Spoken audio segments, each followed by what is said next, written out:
गर्मी का टॉर्चर कम होने का नाम नहीं ले रहा है और आने वाले समय में हीट वेव की स्थिति क्या रहेगी, हमारे साथ बात करने के लिए मौजूद है मौसम वैज्ञानिक डॉक्टर नरेश कुमार। नरेश जी, जिस तरीके से हीट वेव की स्थिति बनी हुई है, दिल्ली में रेड अलर्ट है, आने वाले समय में कैसा रहने वाला है मौसम? देखिए, आज भी अगर एनसीआर दिल्ली की स्पेसिफिकली बात करते हैं तो कोई इम्प्रूवमेंट नहीं होने का कोई पॉसिबिलिटी है। आप देख सकते हैं अभी से ही सुबह से ही काफ़ी डिस्कम्फर्ट है। इसके लिए आज के लिए भी हमारा रेड अलर्ट है। कल हमने एक स्टेप थोड़ा नीचे किया, पॉसिबिलिटी है कि टेम्परेचर 1 डिग्री फॉल कर जाए, उसके लिए ऑरेंज अलर्ट है, लेकिन फिर भी डिस्कम्फर्टेबल रहने वाला ही है।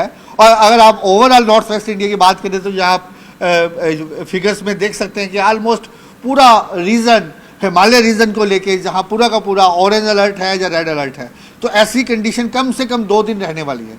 और डे 3 से थोड़ा इंप्रूवमेंट होने का पॉसिबिलिटी है, क्योंकि एक वेस्टर्न डिस्टर्बेंस आ रहा है, उसके प्रभाव से नॉर्थ वेस्ट इंडिया में थोड़ा रेनफॉल एक्टिविटी हो सकती है, जिसके कारण टेम्परेचर्स में गिरावट आ सकती है। तो सर, कल भी रेड अलर्ट रहेगा दिल्ली में? देखिए, कल के लिए हमने ऑरेंज अलर्ट दिया है, तो हमारा यही अनुमान है कहीं ना कहीं हो सकता है आज भी रात को कहीं थंडर डेवलपमेंट हो, टेम्परेचर्स में 1 डिग्री का वेरिएशन आए। कल पॉसिबिलिटी ज़्यादा हाई है कि कहाँ थंडरस्टॉर्म के साथ लाइट रेनफॉल होने का पॉसिबिलिटी है। सर, जिस तरीके से ये मैप का जो फिगर देख रहे हैं, तो यहाँ पर तो काफ़ी जगह पे रेड अलर्ट और ऑरेंज अलर्ट ही नज़र आ रहा है। राहत कब तक मिलेगी? राहत यही है कि अप्रॉक्सीमेट आप मान के चलिए 3 से 4 दिन बहुत ज़्यादा चेंजेस नहीं आने वाली। रेड अलर्ट, ये सच है कि रेड अलर्ट हमने 2 दिन के लिए किया है, उसके बाद भी ऑलमोस्ट जो टेम्परेचर्स हैं 43, 44, 45 के पास रहने वाले हैं, ज़्यादा चेंजेस नहीं आएगी। लेकिन it will be better as compare to जैसे आज और कल के बाद थोड़ा बेटर रहेगा, लेकिन बहुत ज़्यादा जो अगर आप इम्प्रूवमेंट की बात करेंगे तो 15 तारीख के बाद ही होने का पॉसिबिलिटी। यानी कि अभी जो टेम्परेचर है वो 45 टू 47 के बीच में ही बना रहेगा। अभी जो टेम्परेचर है 45 के पास है, राजस्थान या साउथ पंजाब, साउथ हरियाणा वहाँ 47 तक पहुँच सकते हैं।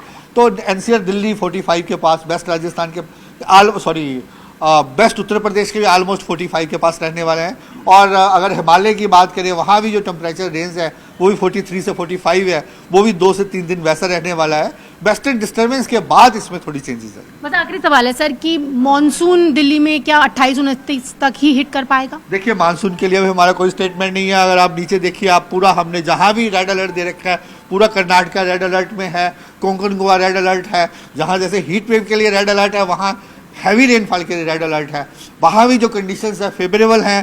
कर्नाटका के लिए हमारा एक्सट्रीमली हैवी रेनफॉल का अनुमान है। सिमिलरली गोवा के लिए भी हमारा एक्सट्रीमली हैवी रेनफॉल का अनुमान है। ऑलमोस्ट अगर बात करें आने वाले 7 से 8 दिन वहाँ पे रेनफॉल एक्टिविटी काफ़ी ज़्यादा रहने वाली है।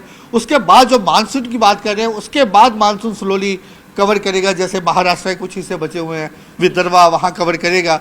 जैसे हमने 2 दिन दिया था, प्रोबेबिलिटी है कि कल हिस्से कुछ कवर हो जाए। उसके बाद ईस्ट इंडिया के उड़ीसा के लिए हमारा यही अनुमान आने वाले 6 से 7 दिन हैवी रेनफॉल रहेगा, वहाँ भी कुछ हिस्से कवर कर सकते हैं। सर, एक सवाल का जवाब मैं चाह रही थी कि आपसे मिल जाए कि सर, जिस तरीके से अभी एक बात चल रही है कि सरकार जो एसी के टेम्परेचर्स हैं कि 20 से कम नहीं और 28 से नीचे नहीं, तो क्या टेम्परेचर का उससे भी कोई रिलेट है, केस पड़ेगा? तो मैं कोई कमेंट नहीं दे सकता। ठीक है जी। तो आपने देखा, ये थे हमारे साथ बात करने के लिए मौसम वैज्ञानिक डॉक्टर नरेश कुमार, जो बता रहे हैं कि हीट वेव की स्थिति 2-3 दिन तक अभी बनी रहेगी। फिलहाल राहत जो है वो 3 से 4 दिन के बाद ही मिल पाएगी। विजय जयपाल रावत के साथ न्यूज़ 18 इंडिया के लिए रचना।